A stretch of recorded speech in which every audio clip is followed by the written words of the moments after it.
Good morning students. आप पढ़ रहे हैं सामाजिक विज्ञान क्लास 10th अध्याय फर्स्ट स्वर्णिम भारत प्रारंभ से 1206 ईस्वी तक।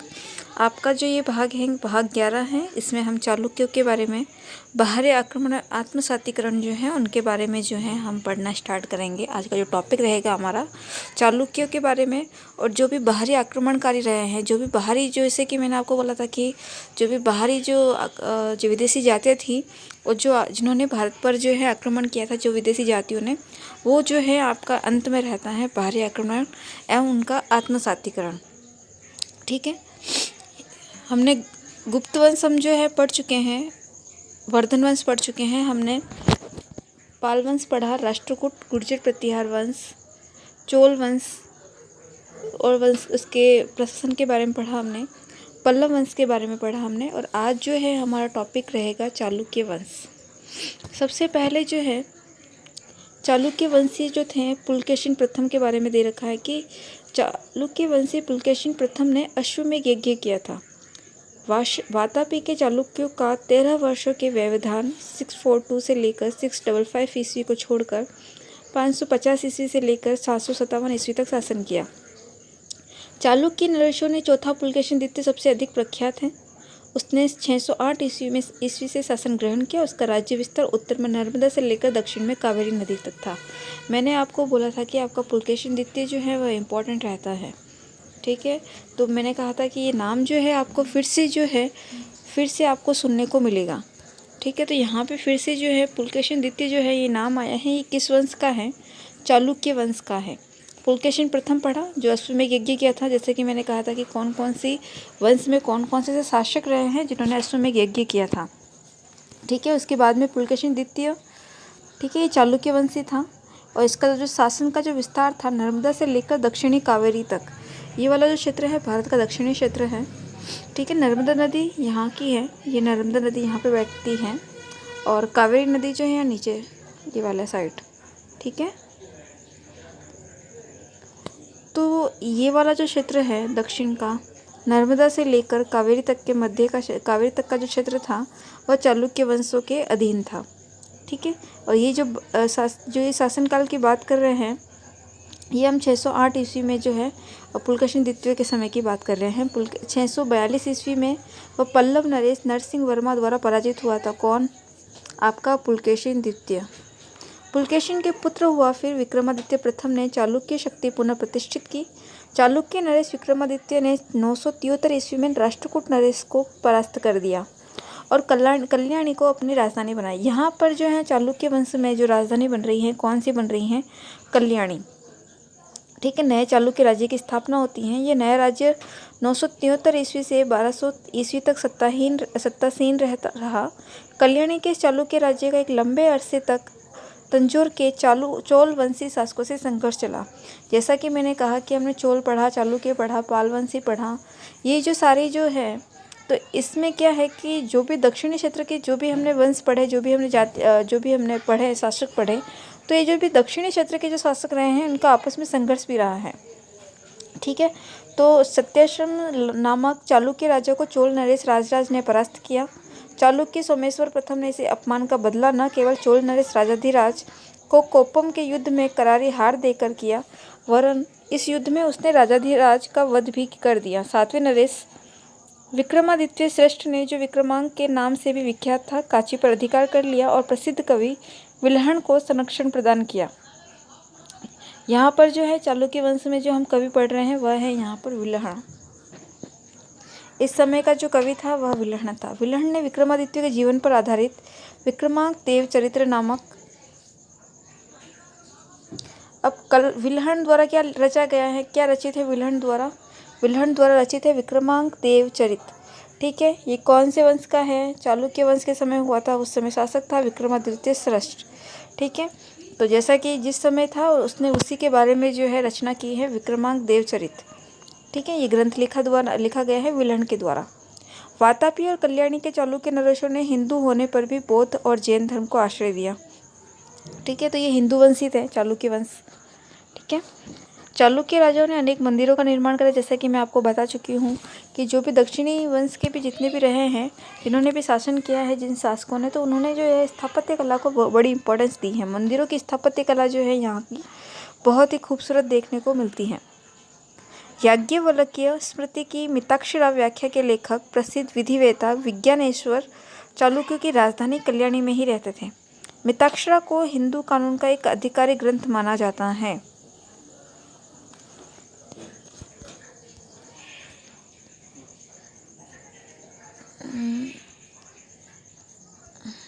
याज्ञवल्क्य की स्मृति की मिताक्षरा, ठीक है। प्रसिद्ध लेखक कौन है? विधिवेता विज्ञानेश्वर, ठीक है। चालुक्य की राजधानी कहाँ थी? कल्याणी थी, जहाँ पर ही रहता था। तो आपको चालुक्यों में आपने अभी दो जो कवि पढ़े हैं, एक विल्हण पढ़ा जो उसने विक्रमांक देवचरित लिखा, दूसरा हम पढ़ रहे हैं विज्ञानेश्वर जिसने लिखा है मिताक्षरा। ये आपको जैसे कि जो मैंने पेपर आपको जिस पे मैंने सारी ही हर एक शासनकाल के दौरान जितने भी कवि हुए उन्होंने किसकी रचना की है, वो वहीं पर आपको चालुक्य वंश से रिलेटेड जो भी दो ये उसके जो दो लेखक रहे हैं, दो कवि रहे हैं, उनके बारे में जो है आपको लिखना है, ठीक है। आगे की जो है आपका बाहरी आक्रमण एवं आत्मसातीकरण, जिसमें हम पढ़ने जा रहे हैं शक, हूण एवं कुषाण जनजाति।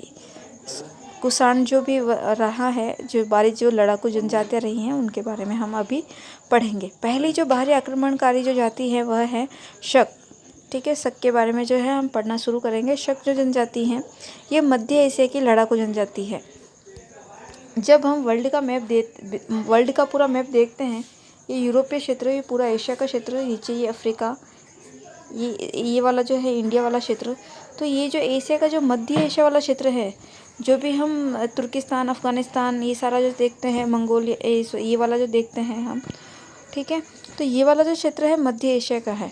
जैसा कि मैंने कहा कि ये वाला जो एशिया वाला क्षेत्र है, ये जैसे कि इंडिया का ये ऊपर वाला जो क्षेत्र है मध्य एशिया वाला, तो देखो कि अगर मैं भारत की बात करूं,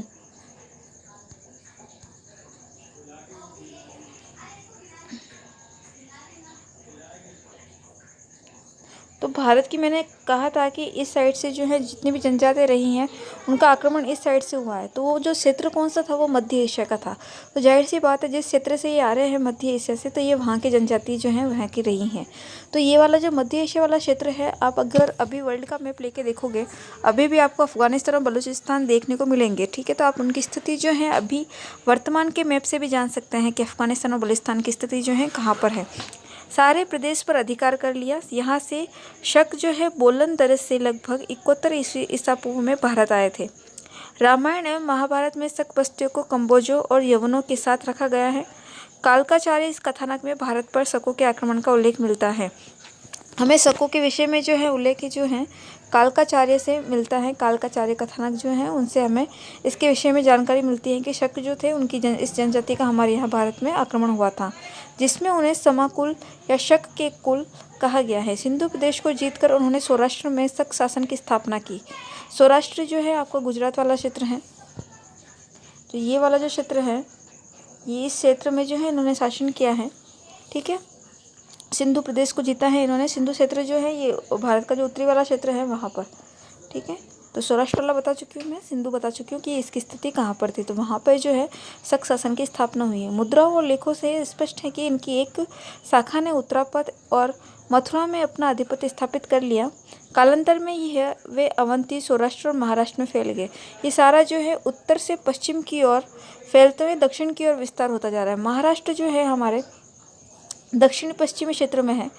तो दक्षिणी और पश्चिमी के जो मध्य का क्षेत्र है, जैसा कि मैंने आपको मैप पहले या मैं आपको बता चुकी हूँ, ये वाला जो है महाराष्ट्र का क्षेत्र है, ये वाला जो है आपका सौराष्ट्र का क्षेत्र है, ठीक है। तो जैसे कि मैंने आपको कि आप मैप जो है देखते रहा करो, ताकि आपको जो है हिस्ट्री में जो भी क्षेत्र आते हैं उनकी स्थिति जो है आपको पता चलती रहे।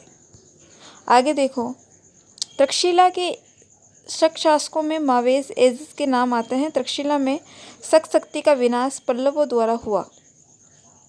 अब शक शक्ति 71 ईसा पूर्व में भारत आई और इसके बाद में इस शक्ति का जो है विनाश करने वाला कौन सा वंश रहा है या कौन से शासक रहे हैं? पल्लव वंश के। तो पल्लवों द्वारा जो है शक वंश की जो है विनाश की और जो है विनाश हुआ उसका शक शक्ति का। हमामस और हगान मथुरा के प्रारंभिक क्षत्रप थे। मथुरा से प्राप्त सिंह शीर्षक लेख में बाद के शक शासक राजबुल को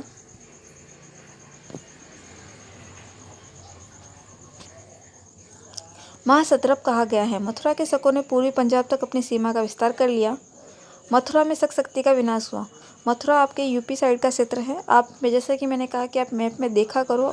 अगर जिनके पास में मैप नहीं है, या तो आप इमेज डाउनलोड कर लो गूगल से, या फिर जो है आपकी एक एटलस आता है तो वो लेके आ सकते हो, ताकि आपके अपने रूम में लगा लो और रोज़ जो है देखा करो, ताकि आपको याद होता रहे। या एक पूरी बुक भी मिलती है, बुक आपके इतनी रहेगा नहीं, आप बस या एटलस रहो तो ठीक है, नहीं तो आप मोबाइल में ही है जो मैप जो है वो इमेज डाउनलोड कर लेना, ताकि जब भी मैं पढ़ाऊँ और जो भी क्षेत्र जो आता है तो वो आप जो है आसानी से जो है उसको इंडिकेट कर सको, उसको देख सको। ठीक है, जैसे कि अभी महाराष्ट्र का काठियावाड़ क्षेत्र आ रहा है, गुजरात क्षेत्र आ रहा है। वैसे तो मैं आपको बता ही रही हूँ उनकी स्थिति, लेकिन उनकी स्थिति परमानेंट करने के लिए आपको वो जो स्थान है वो आपको रोज़ देखना पड़ेगा। उस मैप को रोज़ आपको एनालाइज करना पड़ेगा, जिससे क्या होगा कि आपको पूरा मैप जो है वो याद हो जाएगा। ठीक है, आगे देखो। नहपान के समय भारत तथा पश्चिमी देशों के बीच समृद्ध व्यापारिक संबंध कायम था। जोगलथामी नामक स्थान से मिले सिक्कों से यह प्रमाणित होता है कि नहपान गौतमीपुत्र सातकर्णी से पराजित हुआ था। हम जो है गौतमीपुत्र सातकर्णी के बारे में पढ़ चुके हैं। नासिक लेख में गौतमीपुत्र सातकर्णी को शहरात वंश का उन्मूलक कहा गया है। ठीक है, तो ये जो आगे जो है उज्जैनी और काठियावाड़ के शक शासकों में चटस्थ का नाम आता है, जिसने उज्जैनी में शक राजवंश की स्थापना की थी। इस वंश वैसे आपका शक में जो है ज़्यादा इतना यूँ रहता नहीं है। ठीक है, इसकी स्थापना पढ़ लेना आप, इसका क्षेत्र पढ़ लेना और किस तरीके से जो है इसका विनाश हुआ। ठीक है, इस वंश के शासकों ने अपने लेखों मुद्राओं पर शक संबंध का उपयोग किया है। चष्टन के पुत्र रुद्र, ये शक जो है इसका इम्पोर्टेंस इस कारण से रहता है क्योंकि एक तो ये विदेशी जाति है, और विदेशी जनजाति के साथ में इसका जो है युद्ध और जो क्षेत्र जो देखने को मिल रहे हैं कि किन से ये हार रहा है, किन शासकों से जो है इसका रहा है, तो वो शासक इंपॉर्टेंस रखते हैं। जैसे कि गौतमीपुत्र सातकर्णी जब हम पढ़ रहे थे तभी हमने सातवाहन जब हम पढ़ रहे थे तब हमने गौतमीपुत्र सातकर्णी के बारे में बात की थी। ठीक है, तो ये मैंने आपको बोला था कि ये जो गौतमीपुत्र सातकर्णी है ये आपका इम्पोर्टेंट रहता है। जब गौतमीपुत्र सातकर्णी इम्पोर्टेंट रहता है तो इसी वजह से शक वंश भी है जो है इसका इम्पोर्टेंस बढ़ जाता है। ठीक है, इसके बारे में चष्टन का पौत्र था रुद्रदामन महत्वपूर्ण शासक हुआ, जिसके बारे में जानकारी जूनागढ़ लेख से प्राप्त होती है। जैसा कि मैं आपको बता चुकी हूँ कि रुद्रदामन जो है आपका इम्पोर्टेंट है। जूनागढ़ लेख में इसका उल्लेख, ये लेख जो है जूनागढ़ वाला ये भी आपका इम्पोर्टेंट है, जूनागढ़ लेख और रुद्रदामन। ठीक है, रुद्रदामन का साम्राज्य पूर्वी पश्चिमी मालवा, द्वारका, जूनागढ़, साबरमती नदी, मारवाड़, सिंधु घाटी, उत्तरी कोंकण, विंध्य पर्वत तक फैला हुआ था। ठीक है, मारवाड़ क्षेत्र आपको पता है, सिंधु घाटी उत्तर का क्षेत्र है, उत्तरी कोंकण जो है आपका दक्षिण पूर्वी वाला क्षेत्र है, विंध्य पर्वत जो है आपका, ये जो मैंने जहाँ पे आपको नर्मदा नदी बताई थी अभी, ये वाली यहाँ पर ही है आपका विंध्यन पर्वत, ये वाला क्षेत्र। ठीक है, मुद्राओं से प्रदर्शित होता है कि चष्टन का वंश 305 ईस्वी में समाप्त हो गया।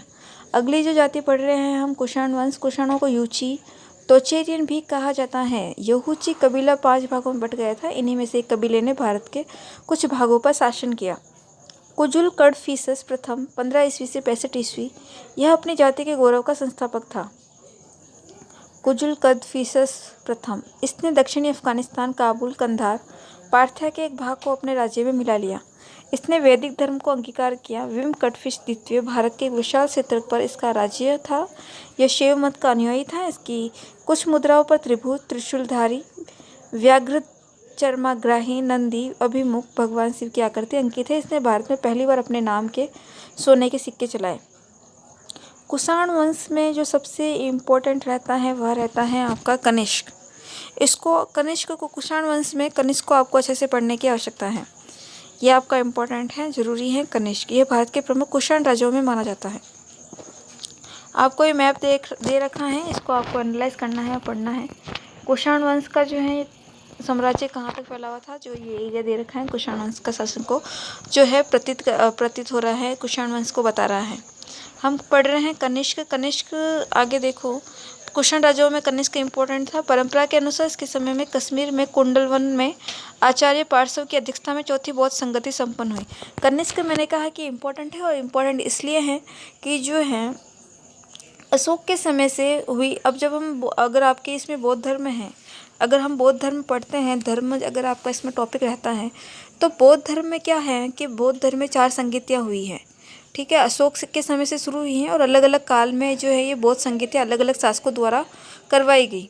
ठीक है, तो जो चौथी 4 मैंने कहा कि जो चौथी बौद्ध संगति थी, इन बौद्ध संगतियों में जो चौथी बौद्ध संगति थी, तो वह कनिष्क इसलिए इम्पोर्टेंट रहता है क्योंकि बौद्ध संगति करवाई ये कश्मीर का था। ये कनिष्क जो था कश्मीर के कुंडलवन में आचार्य पार्श्व अध्यक्षता जो की थी आचार्य पार्श्व ने की थी, और चौथी बौद्ध संगति संपन्न करवाई। उस समय इसकी प्रथम राजधानी पेशावर थी और दूसरी थी मथुरा थी। चौथी बौद्ध संगति कनिष्क द्वारा करवाए जाने के कारण जो है कनिष्क इम्पोर्टेंट रहता है। ये विदेशी जनजाति का था। ठीक है, कुषाण वंश का था, ये आपको याद रखना है। कनिष्क जो था कुषाण जनजाति का था, इसके द्वारा चौथी बौद्ध संगति करवाई गई, इसलिए जो है आपका कनिष्क जो है इम्पोर्टेंट रहता है कुषाण वंश में। आगे देखो, इसने 78 ईस्वी में नया संवत चलाया, जिसे दूसरा पॉइंट कनिष्क के लिए जो है ये है। पहला मैंने कहा इस कनिष्क इम्पोर्टेंट रहता है चौथी बौद्ध संगति के लिए। दूसरा 78 ईस्वी में नया संवत चलाया, जिसको हम शक संवत के नाम से जानते हैं। कनिष्क ने कश्मीर को जीतकर वहां कनिष्कपुर नामक नगर बसाया। उसने काशगर, यारकंद और खैतान पर भी विजय प्राप्त की। ये तीनों स्थान जो है आपको बौद्ध धर्म में भी पढ़ने को मिलता है। ये नाम अच्छे से एक बारी याद रखना, काशगर, यारकंद, खैतान। महास्थान बोगरा में पाई गई सोने की मुद्रा पर कनिष्क की एक बड़ी मूर्ति अंकित है। मथुरा जिले में कनिष्क की एक प्रतिमा मिली है। इस प्रतिमा से घुटने तक का चोगा भारी बूट पहने हुए हैं। एक तांबे के सिक्के पर कनिष्क को वेदी पर बलि देते हुए दिखाया गया है। कनिष्क के राज दरबार में वसुमित्र, अश्वघोष जैसे बुद्ध विचारक, नागार्जुन जैसे प्रख्यात गणितज्ञ, चरक जैसे चिकित्सक विद्यमान थे। बौद्ध धर्म की महायान शाखा का अभ्युदय प्रचार कनिष्क के समय हुआ था। बौद्ध धर्म की 2 शाखाएं हैं, हीनयान और महायान। जो महायान शाखा जो है वो कनिष्क के समय की है। उत्तर भारत में कुषाण शासकों की सत्ता लगभग 230 ईस्वी तक बनी रही है। इस समय रोम से भारत का व्यापार काफ़ी लाभप्रद स्थिति में था, जिससे भारत में आर्थिक समृद्धि आई। आगे आता है आपको हुण, एक अंतिम जनजाति पढ़ रहे हैं हम। भारत पर शक और कुषाण हम पढ़ चुके हैं। पहला आक्रमण 458 ईस्वी में हुआ था हुणों का। उस समय गुप्त वंश के सम्राट गुप्त का शासन था। हम गुप्त वंश में हुण का आक्रमण पढ़ चुके हैं। हम हुण को अभी जो है अलग पूरा टॉपिक लेके पढ़ रहे हैं, लेकिन गुप्त वंश जब हम पढ़ रहे थे तब गुप्त वंश में हुणों के आक्रमण की बात हमने पढ़ी है। उसके पुत्र स्कंदगुप्त सेना का नेतृत्व करते हुए बंजारे हुण को हराया। 30 वर्ष बाद पुनः हुण आक्रमण हुआ। 6ठी शताब्दी के प्रारंभ तक हुणों का भारत के उत्तर पश्चिम के बड़े भाग पर अधिकार कर लिया। तोरमान नामक सरदार ने गुप्त साम्राज्य को नष्ट भ्रष्ट करके पंजाब, राजपूताना, सिंध और मालवा पर अधिकार कर महाराजाधिराज की पदवी धारण की। तोरमान का पुत्र था महिकुर था, जिसे राज्य 510 ईस्वी से आरंभ हुआ। सियालकोट इसकी राजधानी थी। जैसे कि मैं आपको बताती रही हूँ, हर एक शासक जो है अपनी राजधानी बना रहा है। जैसे वो शासक क्षेत्र को जीतता है और उसको राजधानी बनाता है, उसकी इम्पोर्टेंस रखने की। राजधानी हमेशा वैसी बनाई जाती है जैसे कि अभी तक हम पढ़ते आ रहे हैं, और मैंने कहा कि राजधानी भी इम्पोर्टेंस रहती है। हर एक शासक के द्वारा हर शासनकाल में बनाई गई राजधानी इम्पोर्टेंट रहती हैं। क्यों इम्पोर्टेंट रहती हैं? राजधानी इसलिए बनाई जाती है कि जहाँ पर भी वो शासन क्षेत्र हैं वहाँ पर निगरानी रख सके। केंद्र क्षेत्र स्थापित किया जाता है राजा के द्वारा, जहाँ पर रहकर वह पूरे जो आसपास का क्षेत्र है, जैसे कि हमारे यहाँ पर भारत सरकार जो है दिल्ली में जो है हमारी राजधानी है भारत की, तो दिल्ली में हमारी सरकार स्थापित है। वहाँ से रहकर पूरे भारत पर कंट्रोल होता है। इसी प्रकार से उस समय भी राजधानी बनती थी ताकि वो अपने पूरे क्षेत्र पर जो है ध्यान रख सके, निगरानी रख सके, शासन जो है कर सके। बौद्ध भिक्षुओं से मिहिरपुर को घृणा थी। उसने अनेक मठों एवं स्तूपों को नष्ट किया। मालवा के शासक यशोधर्मा ने इसे पराजित किया। पराजित होने के बाद यह कश्मीर चला गया और कश्मीर में अपना राज्य कायम किया। हुणों के आक्रमण के कारण गुप्त साम्राज्य नष्ट हो गया और भारत की राजधानी एकता समाप्त हो गई। देश पुनः छोटे छोटे टुकड़ों में बंट गया। आत्मसातीकरण। शक, हुण, कुषाण विदेशी जाति थी, जैसे कि हम जानते हैं। इन्होंने शासन तो किया, परंतु धीरे धीरे इनका भारतीय समाज एवं संस्कृति में आत्मसातीकरण हो गया, मिलाप हो गया, मतलब कि इसमें घुल मिल गई। कुषाण शासकों में तो वैदिक धर्म पालन, शैव मत की निष्ठा सर्वमान्य रही। इन्होंने भी जो है हमारे धर्म को अपनाया, वैदिक धर्म को, शैव धर्म को। कनिष्क द्वारा की गई बौद्ध धर्म की सेवा तो उसे भारत में महान राजाओं में अधिष्ठित करती हैं। कनिष्क द्वारा बौद्ध धर्म की जो चौथी बौद्ध संगति जो है करवाई गई थी, तो इसका जो है धर्म हमारे भारतीय धर्म में जो चार मुख्य रूप से जो ये हिंदू धर्म के साथ में बौद्ध धर्म भी उस समय पनप रहा था, तो उसके प्रति भी उसका जो है इस कारण से इसको महान राजाओं में अधिष्ठित करती हैं। कुषाणकालीन सिक्कों के चित्र दे रखे हैं आपको, कनिष्क की एक फ़ोटो दे रखी है आपके, ठीक है। आगे देखो, आपका जो है आज का चैप्टर यहीं समाप्त होता है। आपको जो है अब यहाँ दे रखे हैं आपके महत्वपूर्ण बिंदु, ये आपको पढ़ने हैं, ठीक है। एक बार जो भी सारे इम्पोर्टेंस रहते हैं। आज की कक्षा क्लास जो है यहीं समाप्त होती है। आगे कल जो है हम नेक्स्ट चैप्टर स्टार्ट करेंगे। आज के लिए इतना ही, जो पढ़ाया गया है उसे लर्न करना है, समझना है, ठीक है। Thank you.